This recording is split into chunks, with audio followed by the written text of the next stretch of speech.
So back in 2007, which is 10 years ago, I had just merged my small business, which was called Digital Biomes, with another slightly larger business called Antfarm.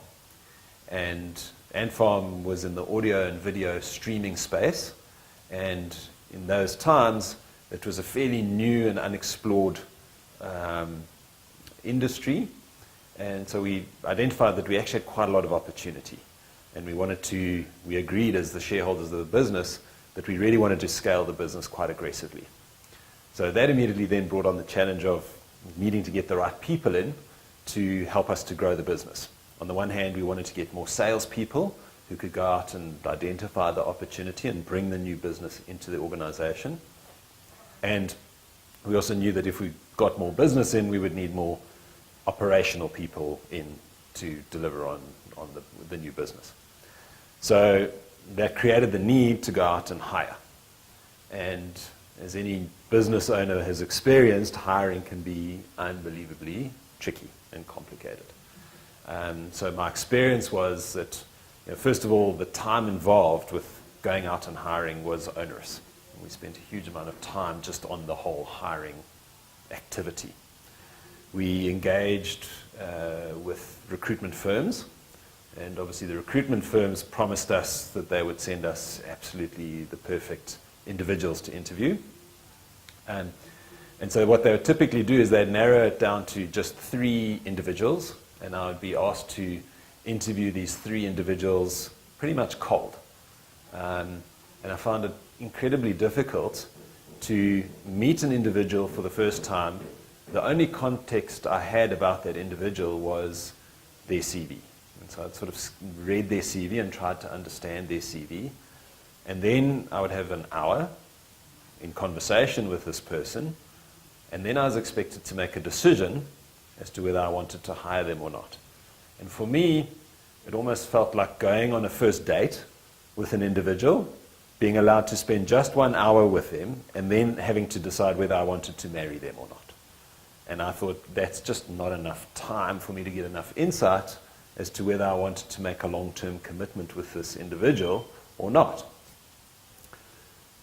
And so sort of identifying that challenge, I thought I've got to get better at interviewing. So I then went on a training course for a day where I was trained on competency interviewing. And that's where you are taught to ask questions which are like, tell me about a time when, and then you displayed a certain competency. So tell me about a time when you had to overcome a particular challenge. And then the person was required to come up with an example. But despite having these new skills around competency interviewing, I still didn't think that I was an effective interviewer.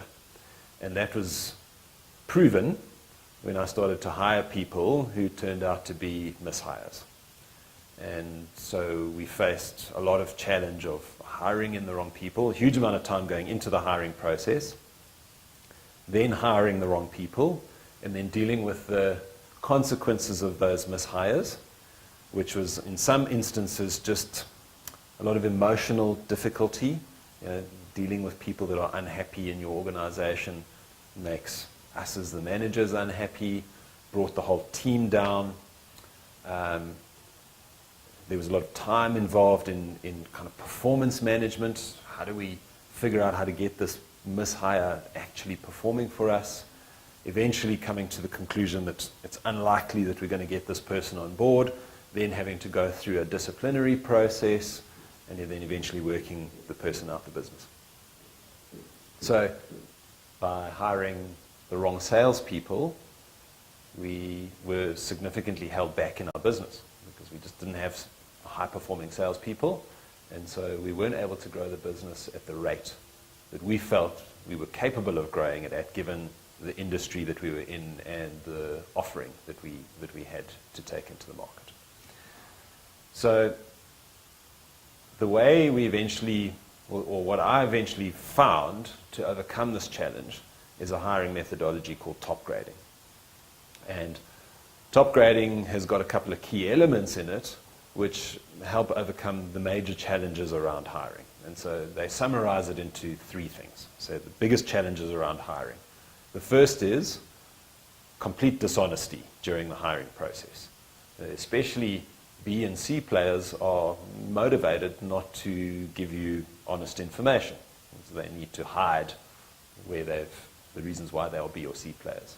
Also, incomplete information. So B and C players are very selective with what information they choose to share with you.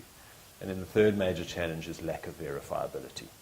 So where we fail so badly is that we take at face value what people tell us in interviews or what they tell us on their CVs.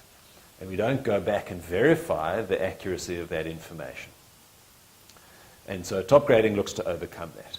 One of the key things that top grading introduces is the concept of what they call TORC, which stands for Threat of Reference Check, TORC, and its nickname is the Truth Serum.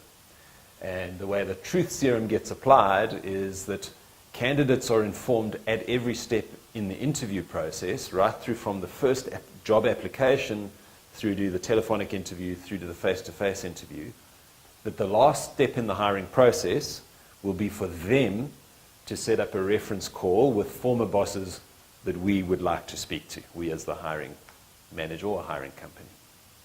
And so when candidates see this threat of reference check, they have to ask themselves very quickly, am I going to lie now in the information I give through to the company and be found out later, or am I going to drop out of the process? And so you do see a lot of dropping out of the process, and those people that come through are generally tend to be more A-player candidates. And so that's one of the key aspects of the top grading process that helps us to make it a more effective hiring methodology. The other key aspect of the top grading process is that we, instead of asking for competencies, instead of asking for, tell me an example of when you displayed a particular competency, we in fact ask them for information about every job that they've held in their career. And by looking at how they performed in each job, we're able to start spotting patterns of competency. And some competencies are inherent. They will exist right from the candidate's first job, when they first started out in their career, right the way through to their current job. For example, energy. You've either got energy or you don't have energy. And so you will have been able to display energy in your early jobs when you're starting out in your career, and you would be able to display energy in your most recent jobs. Same, for example, like resourcefulness and integrity. Other competencies you'll see in a pattern behavior that grows over time. So, for example, leadership skills. Obviously, in the early days, you don't necessarily expect to see strong leadership skills, but you could see that developing over time. Management competency. Teamwork is even something that can be developed over time. And so by going through a candidate's career history sequentially and asking them to tell you what they were particularly good at, what lessons they learned and what mistakes they made, you're able to start picking up these trends. And through that, you get a very clear picture of what this candidate's competencies are. And then the final step in the process is you ask them to set up the reference calls. And then you go and ask similar questions to candidates' former bosses, and you look to make sure that there's consistency between what the candidate told you and what the boss tells you. And that way, substantially enhanced likelihood of a successful hire as opposed to a mishire.